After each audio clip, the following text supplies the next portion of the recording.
Hi guys, today we're going to react to Golden Grafty by Rottengraffty.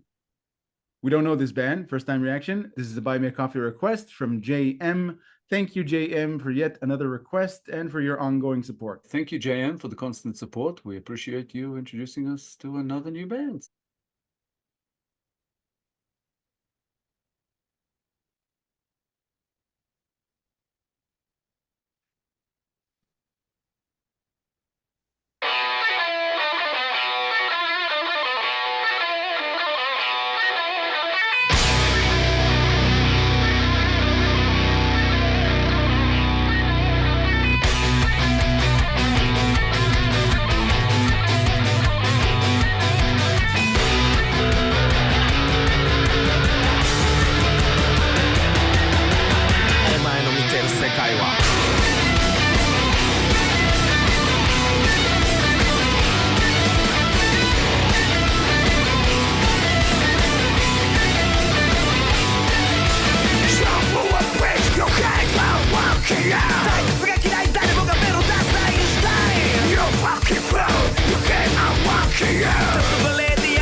The energy is awesome. It started off, I love that opening riff. That was really cool. And then it went into this like somewhere between kind of like a rock scream and a rap that they were doing. And when they hit the chorus, it kind of surprised me. I didn't expect it to be so kind of structured, I guess, the chorus. I thought it would be a lot more sort of rock scream kind of thing.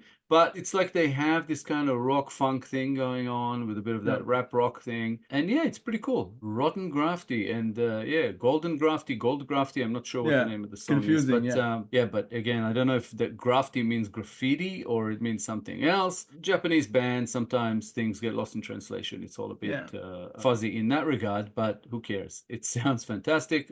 So far, I'm loving the energy. This is really good. Well, I think we'll get educated more as we go along reacting to their songs. I love the vibe. I love the energy. It reminds me of 80s or 90s rock. And for some reason, even though they have an entirely different style, the part when they rapped, the ferocity that they brought, it reminded me of Beastie Boys, even though the styles are completely different. I don't know why. Maybe that's their outfits. Maybe it's their energy. It's catchy. And yeah, I like it.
feels like a beautiful, chaotic collision between rock and heavy metal, especially when they change gears. They violently change gears here. I'm trying to recall if I've ever heard this kind of gear change in the past. I'm sure I have, but just not recently. I'm liking it. It's great. Exactly what I needed right now. Yeah. I love the energy in the beginning, and it picked up. You know, it even went up sort of more energetic. We've said this about a few of the Japanese bands we've reacted to, that they tend to kind of throw in a lot of genres into the mix. I'm sure that some of it might be done as sort of an experimental thing, and whatever comes out of it, comes out of it. But it's like, it always seems to work. Gacharic Spin do it beautifully. We've seen others that do it. Rottengraffty, it had this sort of a rap rock thing. There were elements of punk and funk and something really, really cool again about that chorus and the way it rolls. And then they went into like a heavier instrumental section, and then they went out of it with more of like a rocking one that was a little bit slower, sort of musical gymnastics going on here. And I like it. It's really, really cool. And every time they get back into that chorus, they kind of rope me in again to it in that sort of instrumental break. It was just like, yeah, headbang to the max kind of thing. It was just freaking awesome. And then it slowed down a little, but it was still rocking. And I'm like, wow, this is good. Feels like a detonator or maybe a fuel for a very violent, very unpleasant mosh pit.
Very cool.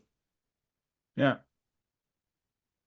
That was a beautiful experience. Well, I think beautiful may not be the correct word to describe it. More of a visceral experience, a refreshing experience, possibly a violent experience. High energy experience. High energy, yeah, that's more accurate. I like it. I'd like to listen to more of theirs. Regarding the lyrics, the general idea I got from it is something that I've been contemplating myself. I don't know if that's their intent, but what I got from it is a pining for older times when people didn't spend their life in front of a screen, when people used to actually go outside and hang out. From an artistic point of view, when artists got their juices flowing and went into that creative zone by being outside. The reference in the lyrics to the sunrise, hanging out when the sun rises, which creates this golden hue. To me, it makes me recollect a simpler time, a time where that used to be what we did for fun, just watch the sunrise. The first time I looked at the lyrics, it had me a bit confused because it starts off spewing all this hate. And I thought, you know, how does this relate? And then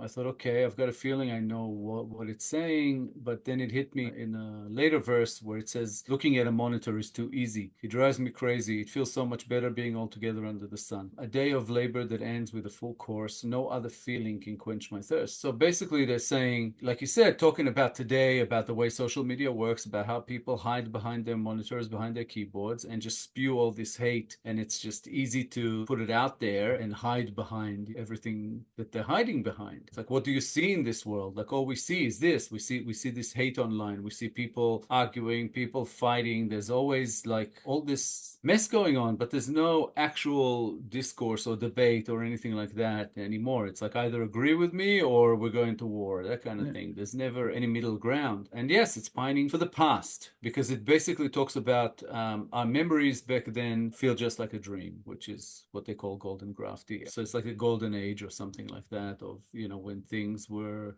good. And I think it kind of raises the question of whether we can come back to that. It's a good question.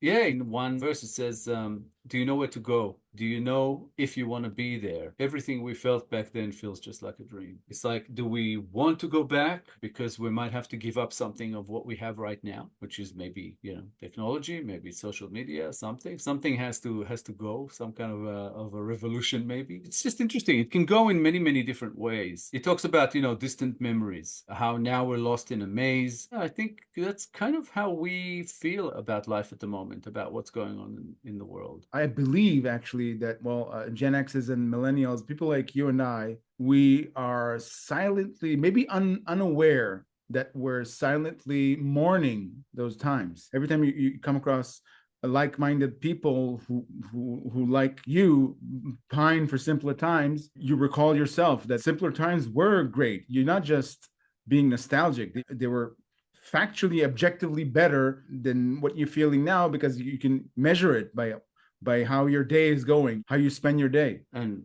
the level of worldwide depression Yeah. has gone up, Yeah. and Yeah. that's kind That, of like yeah. That's important should be data. the meter for the whole Yeah. thing. Yeah. I would have to say things were better, but I don't want to go back fully. I'd like to take the positives of what we have now and combine that with the positives we had then. And that's what we should always strive for, some kind of improvement. Whereas it feels like we're kind of standing still and going backwards, actually. But yeah, there was one verse there that talked about you can say something you want, you can say whatever you want. I want to hear truly nasty words. I want to hear you speak the truth. And I think that talks about basically the censorship that we have today. It's like, you can talk about this and you can't talk about that. And in comedy, you can make fun of this, but you can't make fun of that.